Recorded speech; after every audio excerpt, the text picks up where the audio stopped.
Hello guys, I believe we are now live on the webinar, and I want to first of all thank you all for coming, and I want to thank BenQ for inviting me to do this for a few reasons really. One, I get to talk for an hour about stuff that I love to do, and the other one is it gave me an excuse to actually have a shave. I looked like the Yeti this morning. I thought I better have a shave because I'm coming on this webinar. All right, so to start us off, tell us who you are. In that you've got a questions box there. Who are you? Where you're from? What time is it where you are as well? Let's get to know a few people while we are waiting. And now you should be able to see me full screen. I'm just getting used to this here. Right, okay, good stuff. Now I'm just going to turn this video off here like that. We should be all in full screen. We've got Australia in the house, Cleveland, Ohio, Virginia, Serbia. I mean, let's do it. Guildford, really, that's near us. Romania, Portugal, Hungary. Wow, Malta, lovely place, Malta. Bulgaria, been skiing in Bulgaria a few times. Greece, lovely. Well, welcome to the chat, guys. This is going to be an enjoyable hour, I hope. So this is what we are going to be doing.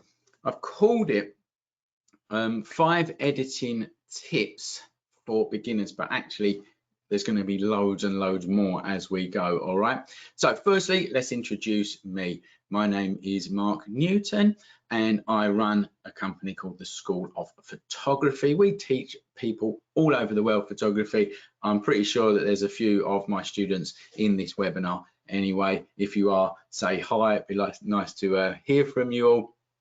But yeah, we teach photography, Lightroom, studio lighting, just anything really photography. And I've been doing it, I've been teaching since 2002 as a matter of fact, so a long time. All right, so hopefully I can share some of this knowledge with you today. Someone from Cyprus there. Who else have we got here? Northumberland, hooray. Yes, I'm one of your old students. Philippa, yes, I remember you. Okay, good stuff, guys. Right, so this is what we are going to be doing, right? We're going to be working in Lightroom and Photoshop for all of these editing tips that I'm going to be telling you. We're going to start off by looking at basic edits, and I've called this section basic edits are far from basic. Okay, so that's where we're going to start. We're going to start there.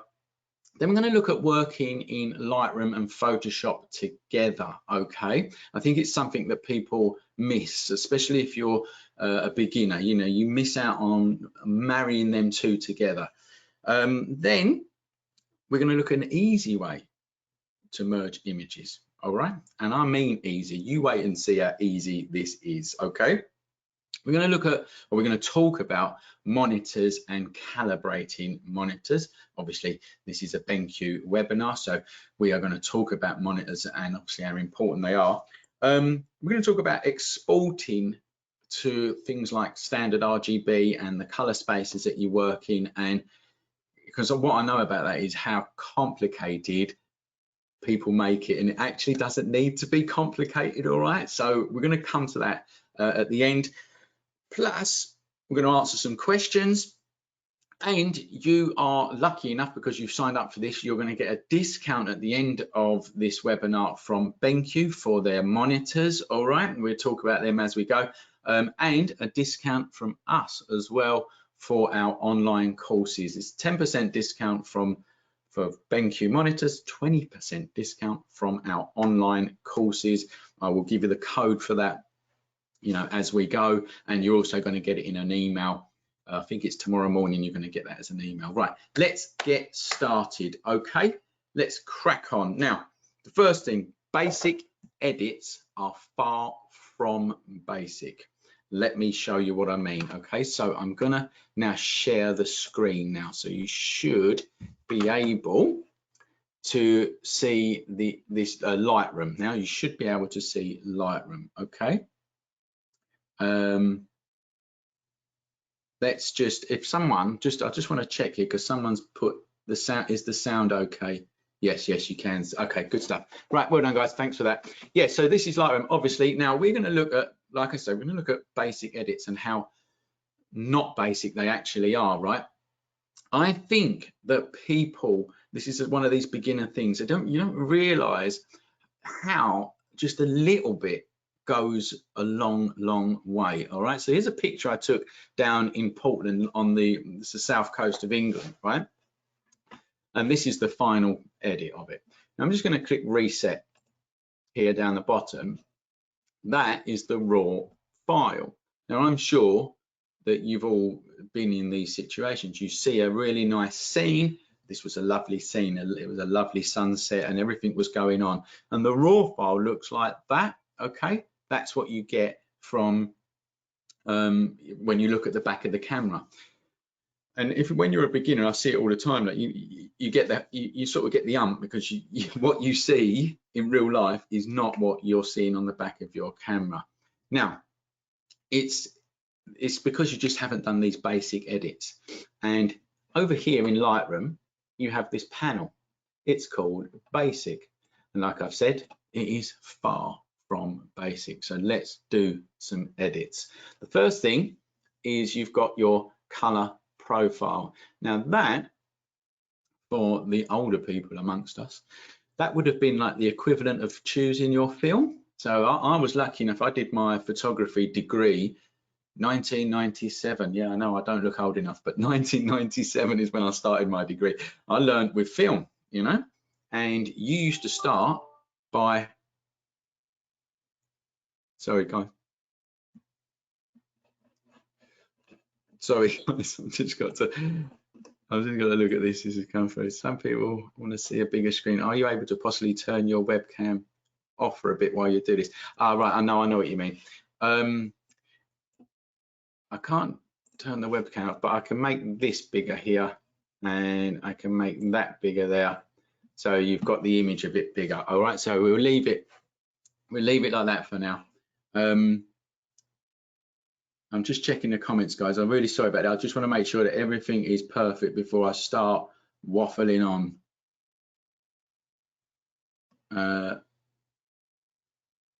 Could you share your whole window? Yeah, that is not to do with me. Actually, that is to do, so someone just said, can I share the whole window? That's to do with the webinar software. I think you can do it your end. You can turn me off your end and make your screen bigger. But I can't, I don't think. Anyway, I'm going to crack on, all right? So that's it.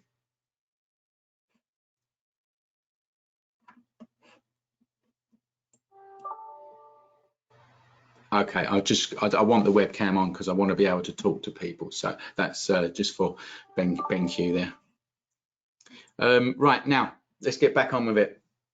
So film, when I first started, this was your color profile. Right? You used to go and choose an Agfa film or a Fuji Velvia was my choice. So I used to go and pick a Fuji Velvia film because it had a certain look to it that I liked when I mixed it with the paper that I used to print on, right? Well, we're all digital now. Your color profile is pretty much the same as that. You can click on this and you can click any of these here, and these are the ones that you work in mainly. There is more here, but it just gets a bit too complex. Now, it's very easy. This was a landscape shot, so let's choose Adobe Landscape, right? And instantly you can see them colors become more richer. Okay, so we're going to work under Adobe Landscape, all right? The next thing that I'm going to do is I'm going to bring down these highlights. I want to make this sunset a lot more richer. Bring down these highlights. I'm going to lift the shadows so we can see these rocks a little bit better. I'm going to bring in the blacks. That gives you a bit of contrast. And I am going to bring up the vibrance. And what I'm going to do for you guys, actually, I'm going to overdo it a little bit, all right? Because I don't know what screens that you're going to be looking at. So I'm just going to overdo it a little bit for you, all right, so you can see it. Let's up the saturation a little bit like that. Let's do that there. And let's just have a look at that. If I just press reset. So that's the before. And that is basic edits, okay? Raw file. basic edits. So the point I'm making there, and you don't need Lightroom for this, by the way. You can do that in Windows Picture. You can do it on your mobile phone, okay? Basic edits are far from basic, and this is a beginner's thing that you need to just get to grips with, okay? Just to start you off, you need to do basic edits on all of your shots, right? Now, let's go into a few more advanced things now, all right? So I'm going to come down a little bit more. We've got this tone curve here. Now, tone curves are brilliant, right? Here, I've just added what's called a standard S curve. And let's just toggle this on and off so we can see the difference. That's before and that's after, all right? It's before and that's after. Playing with curves is brilliant. I mean, absolutely brilliant. It's more complex, but if you learn about curves, I trust me now, right? If you learn about curves, your shots will go from here to there. And there is a tutorial on my website. It's for free. Go onto the website, type in curves at the top there. You can learn all about curves, all right? So there's a standard S curve there. Now let's come down to the HSL panel, right? Hue, saturation, and luminance. I want to enrich this sunset.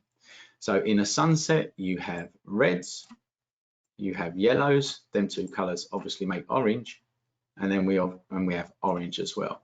And let's pump up the blues while we're here, just because we want to. So let's toggle on and off of that. Okay. So now we can see a much more richer sunset, and also the light hitting the rocks as well. And again, I'm going to just overdo it. I'm overdoing it for this video so that you can see. So I'm just going to overdo it a bit more. Whoops. That's before and that's after. All right, so we've really enriched them colors now, okay? Now I'm going to come down to the detail panel. The detail panel is what sharpens the picture, okay? Now, every digital image needs sharpening.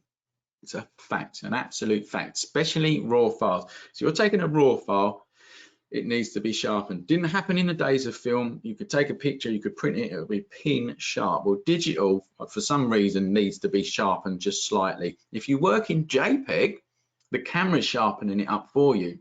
If you work in RAW, it's not. So we need to sharpen it up. So let's just let's zoom into an area of these rocks here like that. That'll do. That'll do nicely. Okay.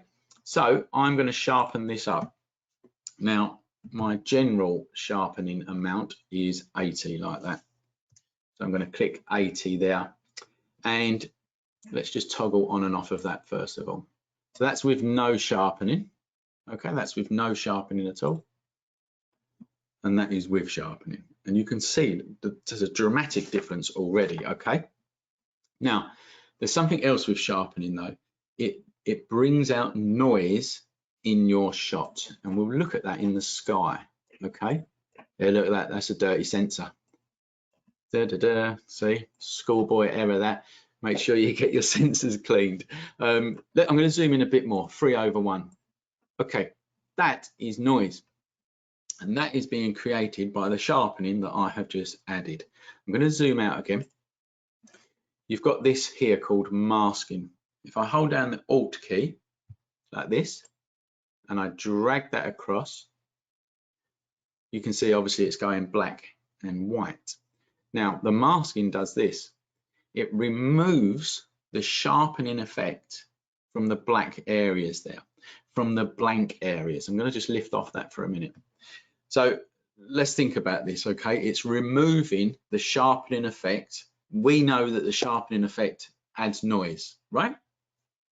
It's removing that effect from blank areas of your image, i.e. the sky. We do not need to sharpen sky, which means we do not need to put noise into it. So I'm going to zoom into that again, and now look.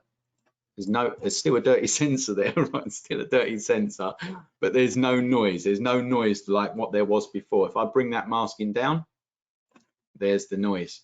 If I bring that masking up, we get rid of that noise, and It's always a good thing to get rid of noise, especially in landscape shots. I'm going to go back to 1/1 now.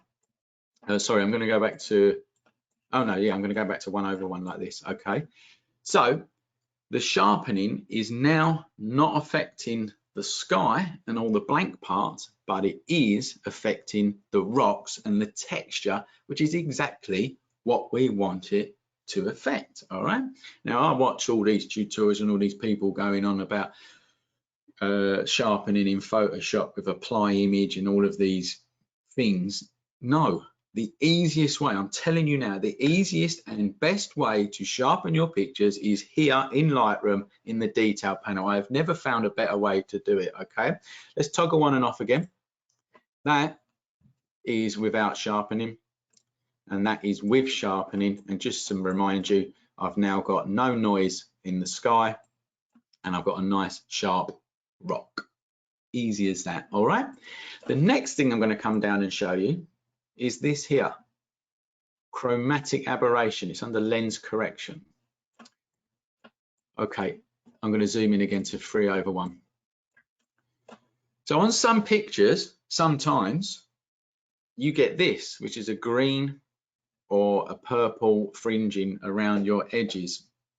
Now that doesn't matter if you've got the most expensive camera in the world or the most cheapest camera in the world, the most expensive lenses in the world or the cheapest. It just happens, okay? It just happens, and it's a very sort of scientific thing about waves of light crossing and all that, which you ain't got to worry about, and I've not got to worry about. What we have got to worry about is how to get rid of it in a picture.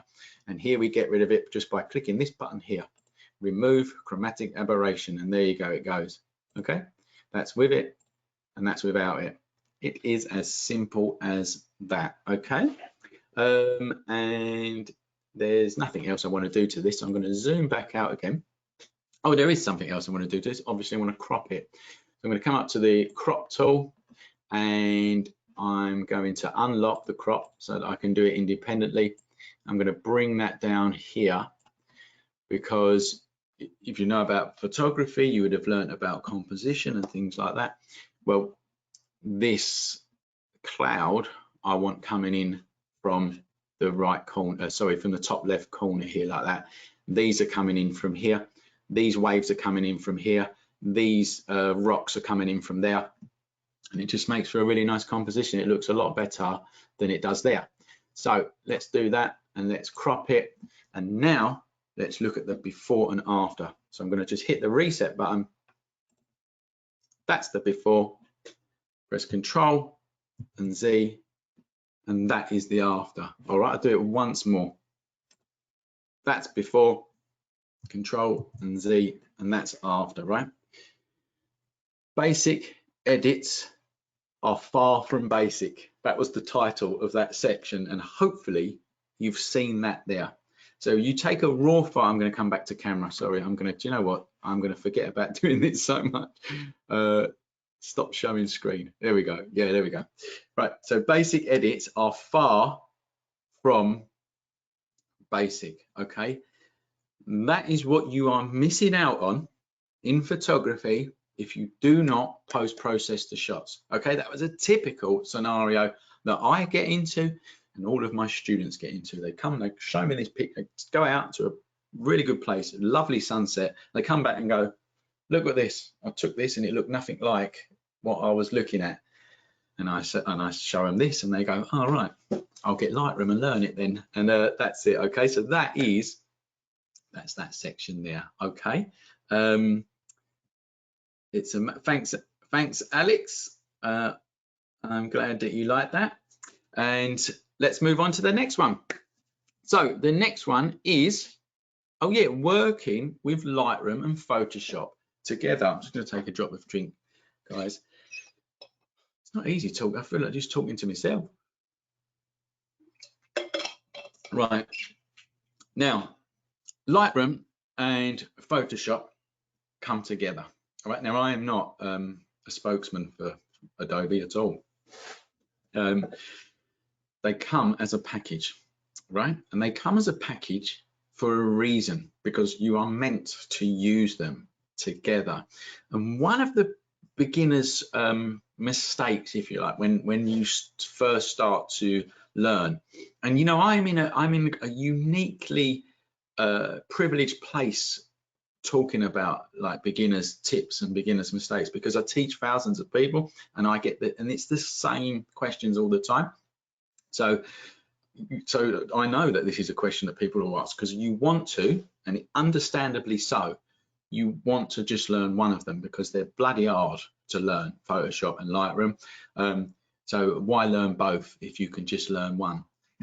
I wish I could say to you, you know, yes, all right, you only have to learn one, but if you really want your work to stack up, if you want to be professional, if you want your work to stack up against the best out there, you're going to have to start using both together, I'm afraid.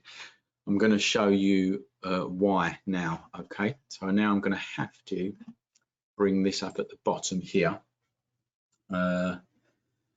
Someone from Jamaica there, Paulette, and someone from Serbia, Darko from Serbia there. Welcome to the webinar. Right, so here we go. Let's start with this one here. Okay, so that's a fully edited picture. Okay, that's had the full, oh, sorry, I need to show the screen again. Oh, Christ, I need a producer here with me. Right, here we go. We've got the screen is shared, he says. Yeah, no, it is, I know it is. Right, okay. So here is a fully edited picture, right? This has had the full works on it, okay? Lightroom and Photoshop. Let's go to the Lightroom edit. So here is the Lightroom edit. Here is the Photoshop version. Now, before I go through it even further, I'm going to reset this.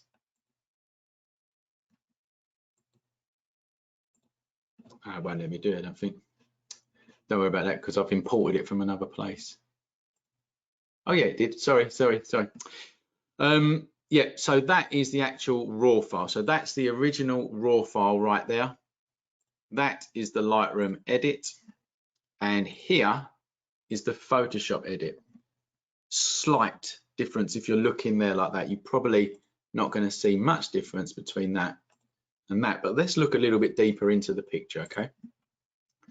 Let's zoom into the eyes, okay? So that's the eyes of that shot. And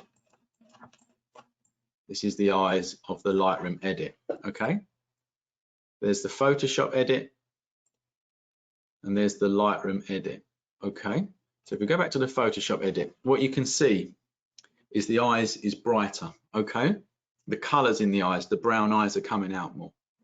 The bags under the eyes have been removed as well. Let's go back. So that's before, and that's after. The other thing that you should be noticing as well is the skin. The skin's been retouched and it's a lot smoother. Now there's a lot of ethics, I know that, about retouching pictures and it's not realistic and blah blah blah. I know all about that. I've known about it for years, like you all have, but I am telling you, someone else is going to do this and their shot's going to look better than yours. It's just a fact, okay? So you've just got to, I don't know really, I don't know the answer to it, I wish I did, but you've got to do a bit of retouching on your portraits.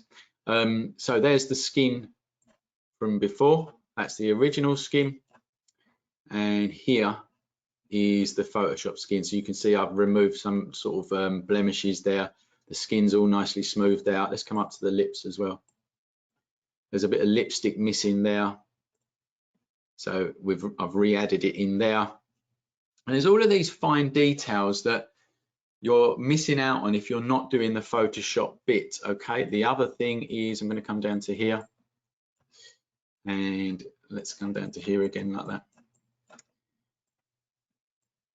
The dress section here has been removed because I just found it a bit off-putting in this picture here. So you can't do that in Lightroom. You need to use Photoshop, all right? And the other thing is this light in the background was also, it was there for part of the picture, but it's also there to give a highlight down this part of the face. Now, if you've got a light in shot, it will burn out, okay? It's as simple as that, it's gonna burn out. So you're going to need to bring it back a little bit in Photoshop. Okay, so there is a quick one. We'll go into Photoshop in a minute and have a look at a couple more. But there is an example of why you use both. Lightroom is going to do your basic edits like what I just showed you a minute ago. Okay, Lightroom's going to do your basic edits. Photoshop is going to put them magical touches in and do the fakery, all right, for want of a different expression. Okay, this is what I tell my students. Lightroom enhances the truth and Photoshop tells the lie. Okay, and you know, if you're not doing both, you're missing out on one or the other. Okay, let's have a look at another one. Look, so here we have got obviously a landscape long exposure landscape shot that I took. Here is the Lightroom edit. Okay, and if I click, this is actually a HDR as well. So this is a HDR Lightroom edit. Here is the Photoshop edit, and the sharp ones amongst you would notice that something is missing there, and it's a massive bridge. Let's right click on this and let's view it in Photoshop so you can see it a bit more. All right, got to wait for that to open. Right, here we are. Press Control and 0 to full screen it.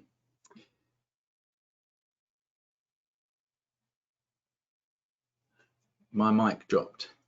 If my mic's not working, put it in the old comments. Good, you're back. Okay, thanks Lonnie that is. Yeah, thanks Lonnie. Okay, right, so here we are now in Photoshop, right? I'm just going to hide all the rest of the picture, and that is the Lightroom edit. Okay, so that was what's done in Lightroom. That's a HDR merge in Lightroom, and it's produced this. And some people would be happy with that, and it's fine. You know, I wasn't. I wanted to remove this because it was getting on my nerves. I wanted to create with this shot, actually, what I was going for was like a surreal look, like surrealism, if you know, well, you would know what surrealism is, right? So I wanted to go for that kind of look, like this dream-like scene, okay? So I didn't want a jetty in my dream-like scene, so I removed it in stages like that. You cannot do that in Lightroom. That's what Photoshop is for. The horizon line there, I wanted to blur it a little bit. So I basically done what's called a stamp visible, blurred it and masked it out. It's as easy as that, really. So if I zoom in a little bit. So I blurred the horizon so it kind of looked like it was just drifting off into, well, anywhere really, into a dream. And then I added what's called a gradient map, and you can see that it's just color toned it a little bit better. Okay, now let's go back to Lightroom. I'm going to shut that down. No, I don't want to save anything. So again, another example of working with Lightroom and Photoshop together. All right, let's go to another one. This one here. So this one here, your classic shot. I take Groups Up London to take this shot, right? It's a Tower Bridge with a bus going past. Now, it looks a lot simpler than it is, because when you go to London Bridge, well, not now, it's packed solid with people, right? That's 6 o'clock, 7 o'clock, right the way to 11 o'clock in the evening. Someone is going to get in your way. So what you do is you take two pictures. You take this picture here because you want all of these streaks. It's got someone else there trying to take the same picture that I'm taking at the same time. You take another picture when they've all disappeared, or when them people have disappeared. You merge them together in Photoshop, and all you do is mask them out. You just mask the people out and you get a shot like this. So there is again why you need both together. Now, some of you are probably thinking, well, I can just do that all in Photoshop. You can actually, as a matter of fact, you can do that all in Photoshop. The difference with working in Lightroom is it's going to keep you all organized, get all of your keywords in your pictures, keep them all nicely in folders, and it's just going to make it easier for you in the long run when you export the picture again. So you want to export it later on, which we're going to come to later on in this webinar, export it in JPEGs and things like that. So there's another example. Here is another example from our next course. We've got a professional face retouching course coming out soon. Keep your eye out for that. But we do a section on newborns in that. So this is one of the shots from it as well, as a matter of fact, that one there. But so is this one, because we focus on newborns. But so we do a newborn lesson in it, because if you are going to do studio portraiture and you are going to want to do these professional retouching, you're probably going to be asked to do newborns. And retouching is something that you're going to need to do on newborns. Again, controversial, but not really, because if we look at this picture here, okay, newborns get milk spots, right? Well, not all of them. And you want to do a newborn shot within the first 6 weeks of them being born, obviously. And you're going to get them. And no mum wants that. They want the baby's smooth skin, which they will have in a few weeks' time when their milk spots go, okay? So what you do is you do your basic edits in Lightroom. So if we come up here again, you can see that I've done some basic edits here. Let's reset this. So that's how it comes out as a raw file. That's the Lightroom edit. And then you export it, or you edit it in Photoshop. And this is where you can do the magic. This is where you can do the lie, if you like. I'm going to take a sip of this one. That's loading up. Oh, here it is. Okay, here we go. Right. So let's go back to, that's the Lightroom edit, okay? And if I'm going to zoom in for this actually, so you can see it a bit better. All right, now watch this. There is no, what I'm going to show you now, you can't do in Lightroom. This is why you use Photoshop. So that is to get rid of the spots and the blemishes, and you can see that. I'm coming a little bit further. Okay.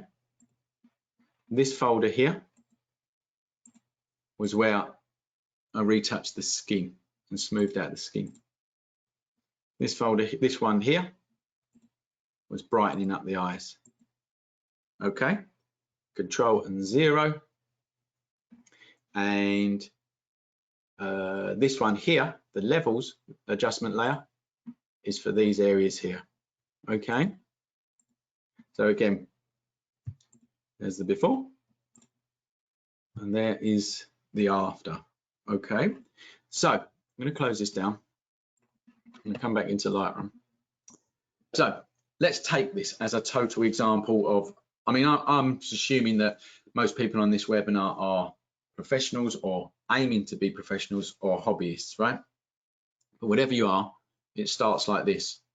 A load of pictures get taken, okay? Whether you go out to take a landscape or you do a newborn shot, you're going to come back to the computer with 200 odd pictures or whatever you've done, all right? Lightroom gets all of them in to your folder system. It keywords them all. It sharpens them all up at once. It puts contrast in them all at once, and anything else that you want to do. So it does all of that. Then you go through them, you flag them, you flag your best ones, you delete the other ones that you don't want. Then you get your favorite picture like this one here, and then that's when you can go into Photoshop and do them finishing touches. Okay, working with them two things together speeds you up tenfold. Okay, now, so that was it really. Because it's something that I get asked a lot. It's something that actually I get asked a lot. I get told I'm not using Photoshop because it's too hard, or I'm not using Lightroom because I use Photoshop. I do it all in Photoshop. All right, well, fair enough. That's up to you. But I try to make the point of what you're missing out on if you don't do both of them.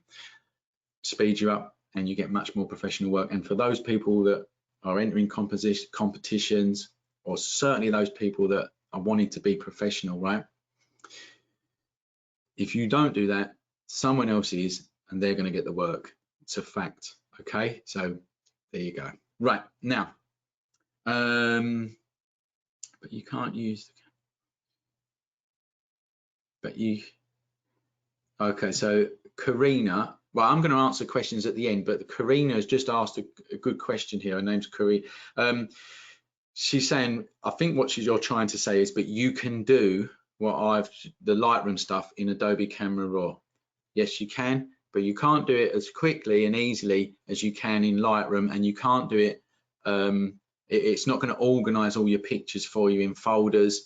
It's not going to put them keywords in for you as you import them. There's lots of things. I mean, just put it this way.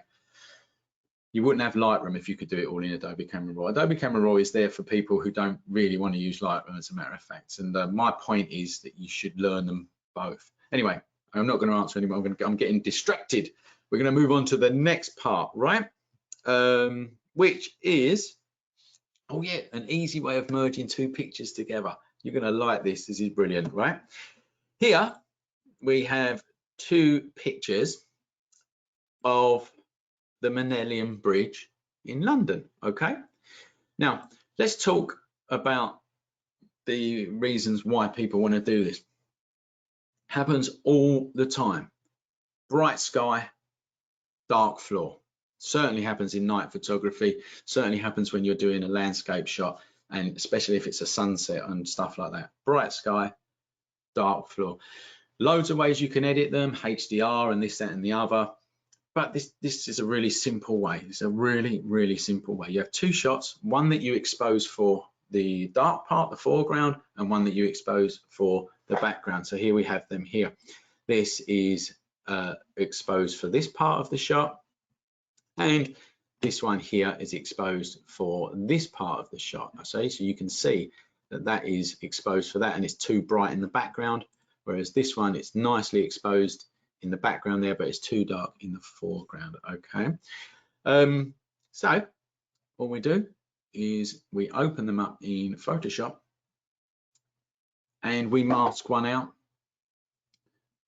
to show the other one underneath. So let's do that. I'm going to hold down the Control key or Command if you're on an Apple Mac. I'm going to right click on these pictures. I'm going to go Edit in, and I'm going to choose this one here, Open as Layers in Photoshop.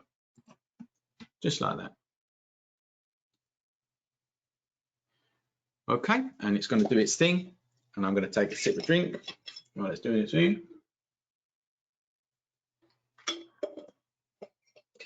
Like that.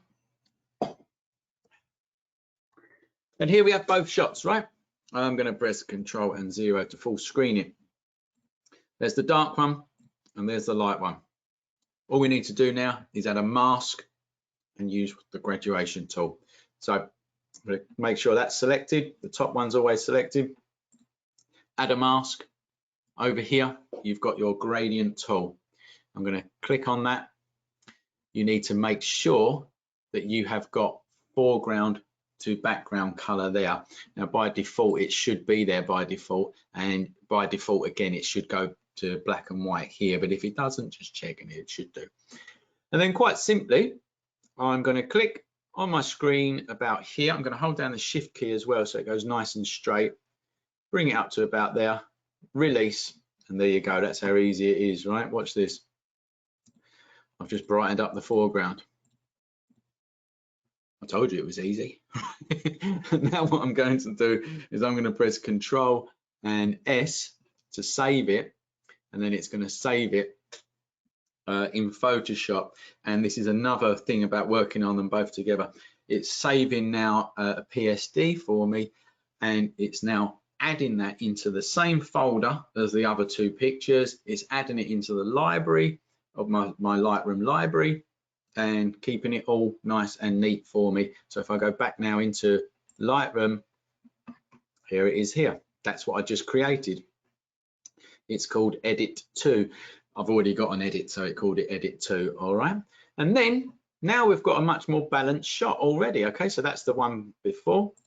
Sorry, that's the bright one, that's the dark one, bright one, dark one, balanced shot. Really is as simple as that. And then we do our edits just like we looked at before. First thing I'm going to do is improve the composition by cropping it Let's bring that into there. I still want that light beam there like that. Let's bring that in again. It's all about diagonals, I think. Bringing that in there like that and bringing that up a little bit like that. So that's the crop that I want. Oh no, I'm going to crop it again. I'm going to use this angle tool and try it and get a straight horizon. That's better. Crop it like that. Good. Bring down the highlights slightly. Lift up the shadows. Whack some blacks in there. Bring up the vibrance. Tiny bit of saturation, I think. Whoops. And let's put an S curve in, but just to be quick, I'll add their own preset one in, which is a medium contrast one. Down here, it's looking too green. It's looking too green in the water there. So let's clean up the River Thames a little bit. Let's pull them greens out and them aquas. I quite like adding magenta into night photography, actually. Bring up the oranges a little bit as well. Yeah, it's just slight. You might not be able to see it on your screen, but I can see it here. That's just slightly what I want. And then again, we're going to sharpen it. Zoom into 1/1. When you are sharpening pictures, always view your shots at 1/1, okay, 100% of the pixels. Let's bring that sharpening up around about 40 odd, 50 odd %. Hold down the masking, hold down the Alt key, and let's mask it off the blank areas. We just want it where the white is where the edges and the texture of the shot are. So we just want it there and not on the sky. And let's toggle on and off of that to have a look. Yep, look at that, nice and sharp. Let's zoom back out, and that is it. I think that will do us. That will do us. Let's have a look at the before and after. Okay, so there is the image that we edited in Photoshop, and then we've just done some Lightroom edits on top of it. You could have done that in Photoshop as well, using different things, but it's much quicker to bring it back into Lightroom and do it in Lightroom. Okay, so there you go. Let's go back to that. That's one raw file, a bright one. That is a dark raw file, and that's how quickly and easily you can merge two pictures together. Okay, so you can do HDR merging as well, and you can do I can't remember what it's called, or whatever. There's loads of complicated things, but you know what? If you are starting, you're a beginner, just take one shot that is overexposed, if you like, or one, not overexposed, sorry, that's wrong. Take one shot that is exposed correctly for the background or the bright parts. Take another shot that is exposed correctly for the foreground. Go into Photoshop, mask it out, job done. All right. My ethics. Come back to right. Okay. Very good. Oh, yes, we're going to go over a little bit, guys, but I don't mind if you don't. The next thing that we're going to talk about is monitors and calibration. Okay, a real headache. A real headache here. I need to get to my notes for this. So, firstly, let's talk about monitors. All right, you've got your standard monitors, and now, ironically, we've got I've got two BenQ monitors in the office, and they're brilliant. I've got a 2K one and a 4K one. As you know, everyone's working from home at the minute, and I'm actually working off just a standard normal monitor at the minute, and it is nowhere near as good as the photography ones. But first of all, let's talk about them. So first of all, you have a HD monitor, a normal HD monitor, which is the one that I'm working on at the minute. Then you have a 2K monitor and a 4K monitor, and these are the common ones that you will do your editing on. And let's just talk about that for a minute, because basically as you go up from HD, 2K, 4K, what you're getting is more pixels on your screen. And I'm going to try and put it into, I knew this was going to happen, stop showing screen. Right, now we're back to me now, right? So, oh Christ. Now, I'm going to try and put it in layman's terms. So let's imagine a 27-inch monitor. Okay, that's the size of it. A HD one of them will have 1920 pixels along its longest edge.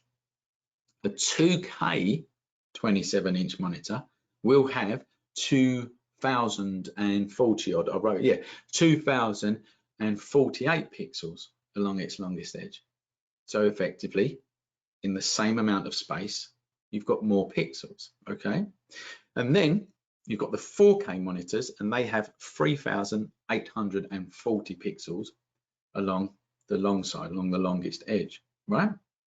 HD monitor, 1920, 4K, or it's called Ultra HD actually, 3,840. So there's a lot more pixels in the same area, right? And what that means is that you see more detail and you really notice it, okay? I mean, I'm noticing it now because I'm editing on this screen. This one's just for PCs. It's not really for photography at all. But you do notice it when you're editing. It's not like, oh, I've come to something else first. The other thing with monitors is the color space that it works in. So a standard monitor works in what's called standard RGB, okay? That's what normal monitors, laptop that I'm on, that works in that. Your mobile phone, tablets, normal screens, they work in standard RGB, which is fine. It's got loads of colors, millions of colors. But then you get photography monitors. These are the ones that we've got at work, the BenQ ones. And they have got a wider, what's called a wider color gamut. They are working under Adobe RGB, okay? In layman's terms, it means that you've got more color. It's projecting to you more color. Now, no monitor, even them ones, are going to project to you the amount of colors you can see in real life, okay? So you see millions more colors in real life than you do on a monitor. But the Adobe RGB color space projects to you millions more, and it is a difference. You can see a difference there, and it's mainly in the blues and the greens of your images. It comes in handy obviously for landscapes and stuff like that, right? And the other thing with photography monitors that's different to a normal monitor here is it's got they have higher bit rates, they have higher bit depths. And in layman's terms, again, what that means is the graduation of tones, of colors and tones, are going to be finer. You may well have been editing a landscape picture with a pure blue sky. This is where you see it. This is where you see it a lot. A pure blue sky, and you're editing it in on a normal monitor, like this crappy one I've got here, right? You'll see banding in the sky. Yeah, you see banding of blues as it's graduating from a dark blue to a light blue. That's to do with the bit depth of the monitor. So photography monitors have a higher bit depth, which means that you don't get that banding. It's lovely and smooth throughout as you're looking at it, okay? So there are benefits there to getting, you know, bigger and more photography or editing types of monitors. It won't make your shot, right? And this is important. It's not going to make your shot. Your knowledge and you going out in the field and, you know, all of your experience, that's going to make your shot. And you've just seen me, I've edited them on a normal monitor, all right? So I don't get sort of hung up on gear, and that's all gear, lenses and everything. But what it does do is it just makes your life a bit more easier when it comes back into editing, all right? You know, it will make your life easier. You'll see that you notice the difference when you come back to a normal monitor, I can tell you that much, all right? So that's monitors in a nutshell for photographers. Now let's talk about calibration. It's so much easier these days than it was. So I've got the benefit of actually I've got the benefit of learning in film and going into digital. It was an absolute nightmare to calibrate monitors a few years back. It was just a mission. You had to do it all on screen with these grey bars and just, it's just a total nightmare, right? Well, it's not like that anymore. It's really easy. All you do is you buy a monitor calibrator. This is the one that I've got here. I use this one here, right? And you put it on your computer. You go through the software, follow the instructions on screen, and your monitor is calibrated, right? It really is as easy as that. The reason you calibrate your monitor is so that you get accurate colors. It's just simple as that. Like, so your colors that you're seeing on your screen will be accurate. And not only that, they will be accurate to someone else who's got a calibrated monitor, okay? Now, this is important. You can't help someone else's screen. So you can't help if you've done your bit here and they're looking at it on their phone and it's totally saturated. I mean, Samsung phones are really saturated in color, and they do that because they want their camera to look good. So that, you know, that's why they do it. So you can't help that, right? So that's the first thing. Someone else's monitor is not your problem. What your problem is getting your monitor correct, or your monitors correct, so that when you send a picture to a client or to a print lab, this is where it really gets important, the colors are accurate, okay? Now, sorry, I'm gonna get some notes here. So these monitor calibrators, they're quite expensive, really. They're about 150 quid. And there's a few different brands that you can get. But you can, and I've known this from the people that I teach, you can buy them for a group, and I think that's a good idea, or a camera club, you know, buy them together, because you can just all share it and use it, and that's it, really. They say you should calibrate your screen every month, but nah, you don't need to calibrate every month. You can, I mean, Christ almighty, I can't, but 6 months ago was the last time I did mine. And because once I used to do it every month, and it never made any difference, and then you sort of forget. But so you could buy one as a group, is what I'm trying to say. All right, so there you go. That is monitors, and that is calibration. The calibration is a lot easier these days, trust me. All right. Now, I heard that you don't need to calibrate Mac displays. I've heard that theory as well, but I'm not a Mac person, but someone else who is a Mac person, who I do know, who's a photographer, says that you do. So I don't know the answer to the Mac thing. And I'll come to questions at the end. Right, the next one is exporting to standard RGB and all of these color spaces that you work in, and all blah, blah, blah, blah, blah, blah, right? Oh my God, I've had conversations with people, I get emails, and people are all going mad over what their screen's color spaces are working in, and this, that, and the other, all right? Let me just make this really simple for you, okay? Adobe Photoshop and Adobe Lightroom, which is what we're using today, they have got absolute boffins back in wherever they are, San Francisco, whatever, doing all this hard work for you. So don't change their settings, all right? Leave their settings alone. When you start getting in trouble is when you start to muck about with them settings, okay? It's easy. Calibrate your monitor and have a decent monitor. Then you work, I've never changed the settings ever in Photoshop or Lightroom. Then you work in the default settings that they put it in, and everything is absolutely fine. Trust me, it goes wrong when you start mucking about with your on-screen settings, okay? So that's the first thing to remember, okay? Just don't touch things. That's the first thing. And the second thing is exporting pictures. So you're going to work in all sorts of, like in Lightroom, and if you've got a monitor that is like a BenQ monitor, you work in Lightroom under the ProPhoto color space, and that works all lovely and nice, and you see it all brilliant. Like I say, it's all default settings. You don't have to worry about it. When you export the picture, you can export it in various different ways. But again, I'm going to make it really easy for you. Export it to standard RGB. All right.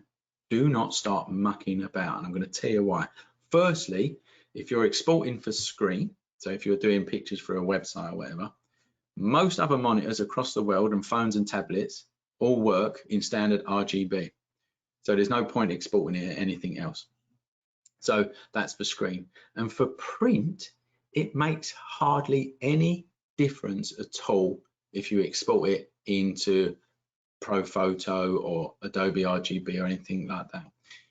That is for really advanced people that are using specific printers that need specific color profiles, and they're using specific papers to print on, and it's an absolute minefield, right? And if you want to get into that, then that is fine, but you're going to have to get into that and you're going to have to learn that. It'll be like another whole section of your learning, okay? I'm going to give you two scenarios that I've worked with very recently when it's come to all of this working with calibrated monitors, exporting for print and everything like that. I just had an exhibition up London. It was sponsored by Olympus Cameras, okay? Olympus Cameras UK have got their own professional print lab in-house. Yeah, you go into it and it's this big room with massive printers. It's like a spaceship when you go in there, right? And you work with a professional print guy, okay? So I've worked on my pictures in Lightroom and I exported them full res at standard RGB. I have a calibrated monitor. Yeah, this was on that 4K calibrated monitor. I go down to the print lab, give them the thing, the pictures, we look at a few tests, done. It was like that. Printed one out because he's got his system set up. So my system set up, his system set up, end of story, right? It comes out, it looks great, done. And that was for an exhibition, so it has to be absolutely brilliant because they're up obviously in a gallery wall, people get really close to them. It's representing Olympus, so obviously it's got to be pucker, right? So it was, and that's how easy it is. If you just leave it to Adobe's own defaults, you export to standard RGB and it's done. And then I'm going to give you another scenario. I did some work for someone and I sent them off to a pro lab. I don't know how to explain them. They're probably like a mass production pro lab, I suppose. They're called Loxley Color. They're up north. And again, I've got my system set up. I've got my monitor calibrated. I've done everything that I wanted to, have edited the picture, everything's great. I've exported it as standard RGB and then you upload it and you go through their website. And this is important. They have this little tick box and it says, free of charge, one of our experts will color correct your picture, okay? Tick that off because you've done your job, okay? Tick it off. You don't want someone else to look at a perfectly calibrated screen and everything and then change it because it just don't work. So I tick that off.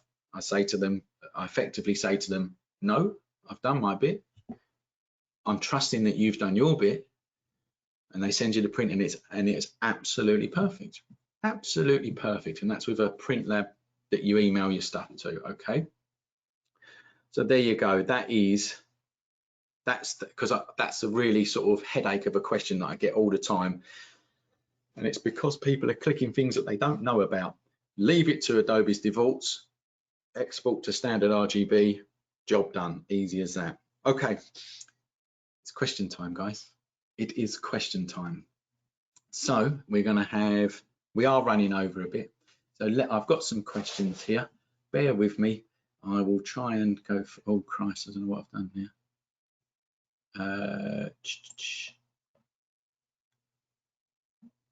Go down to the bottom. Thank you. I've had to. Okay. Here's a question from Andrew Daniel. And if you don't have a calibration tool, can you do it without it? Yeah. So you remember I said it used to be a nightmare.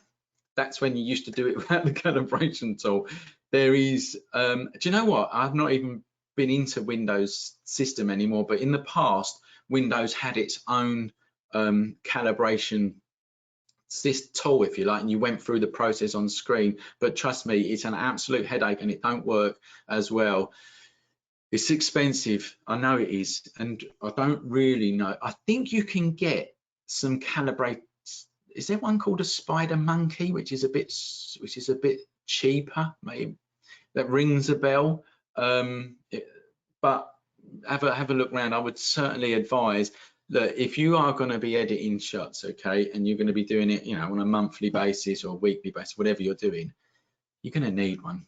It's going to speed your time up. And you know, I don't work for these people.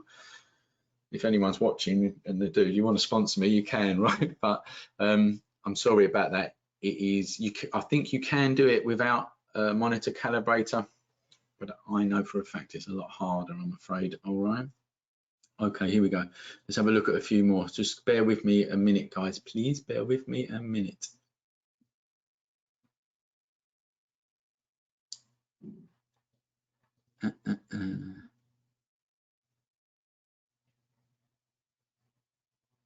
Joe. I'm sorry, I'm just trying to, oh, I know what I've got to do. I do apologize here. Bridge picture, how do you merge the pictures? So with the Tower Bridge, this is from Huna. On the Tower Bridge picture, how do you merge the pictures when there's people in every picture? So I'll go and show you quickly. Let's just share the screen. I'll go and show you quickly because this is a question I think that people would ask a lot. So let's go into edit in Adobe Photoshop, and there we go. Let's just bring that up in Photoshop. I am sharing the screen. While that's going, I'm going to look for another calibration. There's a good question there. I'm going to answer that one in a minute. Right, so here we go. It's as simple as that. Look, it's a mask. Okay, Control and 0, so it's full screen. And here is the mask, and if I hide that mask, there's the people, and if I bring it back, there's not the people. All right, basically I put one picture over the other picture and masked out one picture to reveal the picture underneath where there's no one in it. So the people are in this picture. Okay, the people are in this picture, the one that's at the top here. Now what I've done, what I've effectively done is rub this picture out so it reveals the picture underneath, which has got no one in. It's just simple, really, isn't it? It's really simple, really. Okay, I'm gonna come back to me, and we should be back. Yeah, just to right at the end of the webinar, I'm starting to get used to this, to use this thing. Right, I've got one here from Omar. Should you export to JPEG or PNG, and what about save for web? Okay, is there another saving option which one is best? So there's different exporting options for different reasons.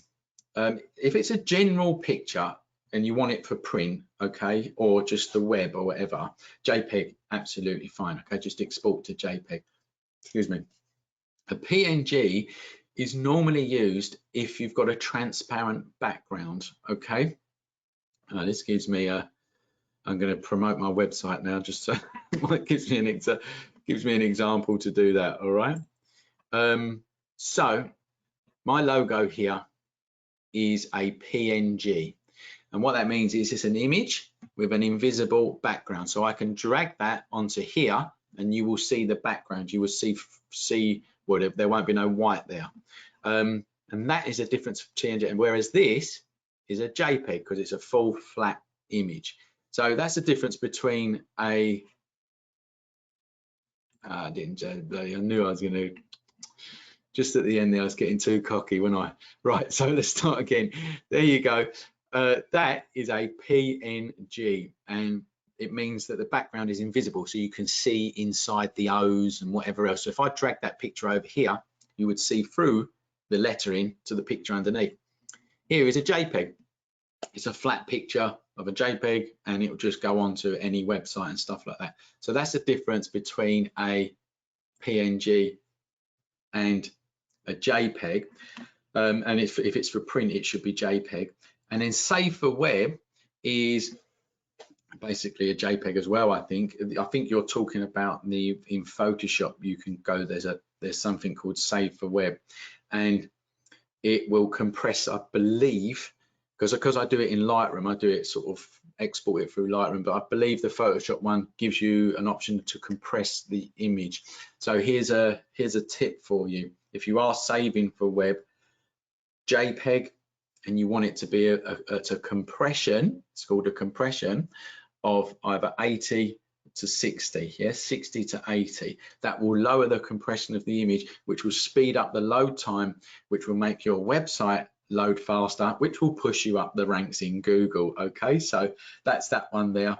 And I think I'll answer one more. All right, I think I'll answer one more. That one, there's one there from Philippus about, do I suggest a cheap monitor, a cheap calibrator? I've answered that, I think. Here's a good one. I'm going to answer this one. I'm going to end on this one because I know people will be asking this one a lot as well. It's from Paul Dickinson, and he says, can you use Lightroom with Photoshop elements, right? I don't think so, no. And I'm going to explain something to you now. So Photoshop elements is the lower version of Photoshop. It's cheaper, and you pretty much get it for free on a lot of things. If you buy a printer, I don't know, whatever you buy that's photography, so cameras, you know, you buy a new camera, they'll chuck in Photoshop elements, okay? And it's supposed to be like a warm-up for the real thing. But the difference is Elements doesn't work like Photoshop works. It's similar, but not the same. So when you actually eventually go to the real thing, you start learning again, and it's a right nightmare. So here is my tip for you, right? I'm not trying to get you to spend your money, and again, I don't work for Adobe, but if you're gonna just skip past Adobe Photoshop Elements and go straight for the real thing, you might as well, because if it's something that you're going to take seriously, and this is the key actually, if you're not taking it seriously, then the free apps will do. Here's a couple for you. Pixlr.com, it's a website, brilliant website, it's free. Another one is GIMP, gimp.org, another free program, it's free. So if you just want to, I don't know, muck about, if you like, go for them. This is for people that are going to take it that bit more seriously. It doesn't have to be, well, certainly if you're going to be professional, you need to take your editing more seriously if you're going to be professional. But if you're going to be, you know, like a real enthusiast hobbyist, you know, which is like most of my students, actually, most of my students have got a real passion for it, or they're professional or turning professional. And that's why we focus on teaching Lightroom and Photoshop, because eventually you get there in the end. The others are great. I mean, I've got nothing against Affinity Photo, or what's the other one? There's One Vision or something. I can't remember what it's called. But I've got nothing against them, and I'm sure that they're bloody brilliant. But I'm telling you now, eventually you'll end up at Photoshop or Lightroom. Well, I did anyway. So there you go. Right, guys, listen. I'll just read out. Rod, thank you, Rod. I'm glad you appreciate it. And there's a few more people here. Yep, Anthony, thanks a lot. Thanks for everyone. Peter Hill, Paul Dickinson, Paul Strict. There's loads of people here. Ted, Alexandru, loads of people. Look, I just want to say thank you. Oh, so now you've got the discounts, right? The BenQ one's going to be emailed you tomorrow together with our one as well. But if you want to know what our one is right now, it's basically you use the code BenQ20. All right, write that down, BenQ20, and you will get 20% off of all of our online courses and the first month of our membership. All right, so all you do is you come over to our website here, and you will click on online courses, and you've got all of our courses here. Look through them. There is a free preview on all of them as well, so you can look through them and you get 20% off. That runs out this Sunday. Okay, that runs out this Sunday. BenQ is going to send you a code tomorrow morning, and we use the monitors in work, and they're great monitors. I can recommend them personally. All right, that's it, guys. I hope you enjoyed it, and I hope to see you over at the School of Photography. We do Facebook Live Q&As as well. during the Corona crisis, we're doing that to help you out. Facebook Live Q&As. Check out our Facebook page for that. That's it. I am going to try and stop the webinar somehow. Oh yeah, okay, yeah, I know how to do it. All right, guys, bye-bye. I'll see you soon. Thanks for watching. It's been great for me, and hopefully it's been great for you. Bye-bye.